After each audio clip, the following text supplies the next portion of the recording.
waxaan salaamayaa aqoonsha kala duwan dhalinyarada haweenka iyo bahda meeshan joogta isku timid dhagax dhigga mashruuc xanaanada xoolaha ee qabalaha cabasha waanan soo dhaweynaynaa waan ka qayb qaadanaa sidoo kale hadaan gudbo mashruucu wuxuu ka kooban yahay waa one package ka kooban 15 component ama qaybood isagoo haddana u sii kala qaybsan afar waaxood oo loogu talagalay afarta meesin ay xoolaha bulshada Soomaaliyeed dhaqato ay ka kooban yihiin waxaana maanta anigoo ah gudoomiyaha degmada Baabili qabalaha cabasha ee nasiibka oo leh 6 degmo ee dowladda Soomaaliyeed in mid kamid ah uu noqdo qabalaha cabasha oo helay mashruucan xanaanada xoolaha haddii dhinaca kale ku socdo faa'iidooyinkiisa kullee mid la soo koobi kara ma waxa la ogsoon yahay qaybtan galbeedka deegaanka cabasha waxa ku taala 20 sano u dambeeyay seelada ugu weyn ee lagu kala gato afarta meesin ee xoolo ka kooban yihiin anoo taa markaa ka eegana sida hadda ku cad projectiga designkiisa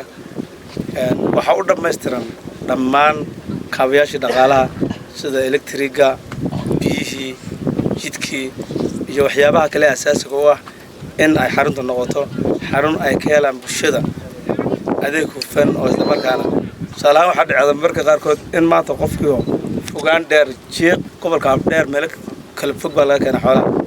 dadkaas waxa laga yaabaa in maanta ay suuq qayb kamid ah xoolo la kulmi waayaan waxa caqabad noqon jirta hadda ka hor in waqtiga kuleelaha ama jilaalka lagu soo haago calafkuna uu fogaado ama erer ama meel ka sii dursan loo raadiyo ama xoolaha lagu geeyo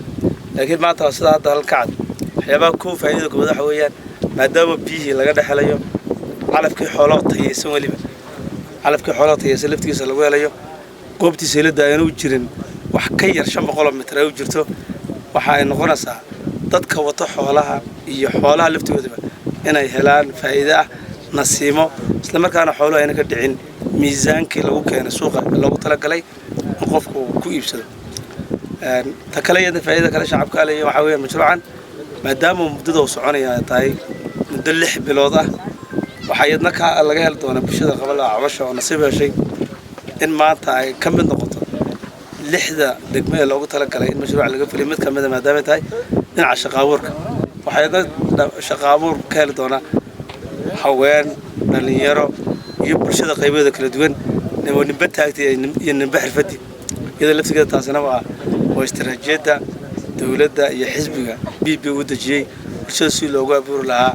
shaqaabur sidoo kale iyadna waxa ka iman karta iyadna in meelaha gaarka ee mashruuca laftigiisa laga abuuro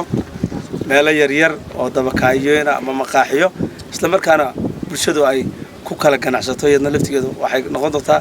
qayb shaqaabur kamid ah ugu dambeyn hal fariin waxaan soo gudbinayaa xukuumadda gaar ahaan xafiiska horumarinta xoolaha dhaqatada iyo reer guraaga oo mashruucan maanta dhagax dhigay in muddadii loogu talagalay 6 bilood ahayd in dabagalka la adkeeyo quality ahaan la ilaaliyo waqtigii uu loogu talagalay 6 bilood ahayna sidii uu ugu dhamaan lahaa inay dabagal xooggan ku sameeyaan sida hadda wasiirka xigeenka xafiiska xoolaha iyo horumarinta reer miyiga mudane Dr. Maxamed Gacal oo hadda uu sheegay in la adkeeyo oo dabagalka la adkeeyo muddadii loogu talagalay ku dhamaan hal fariin waxaan soo gudbinayaa shacabka ku nool qabalaha cabasha iyo agagaarkiisa ee maanta ka soo qayb galay fursadan qaaliga ah ee nasiibka oo heleen qabalaha cabasha taasi oo ah in ay soo dhaweeyaan cid kasta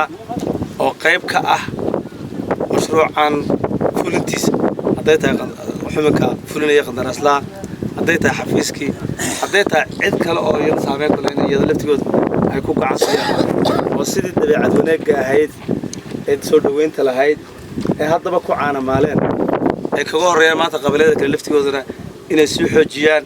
waan hubaa waran aaminsanahay shacabka qabalaha cabasho ku nool muqaal dhalinyaro haween in ay yihiin dad xagga soo dhaweynta aad ugu fiican sababtoo ah horey Soomaalida maamada waxa la yiri bulsho kasta ama magaalo kasta waxa uu ka dadkeeda hadduu dadkeedu wanaagsan yahay waxay noqon doontaa magaalo wanaagsan oo horumarsan marka dabeecadii la nagu yaqaan fariintan soo jeedina waxa weeyaan anana ka cabsi qabin in intan iyo ka badan baa soo dhaweyn doontiin oo ka qayb qaadan doontiin waliba haddana fariinteedu waxa weeyaan in mashruuc aan ku faraadegno oo naraa ka istaagno oo soo dhaweyno faa'iidooyinka inoo leeyahay inagoo eegayna aad iyo aad baad mahadsantihiin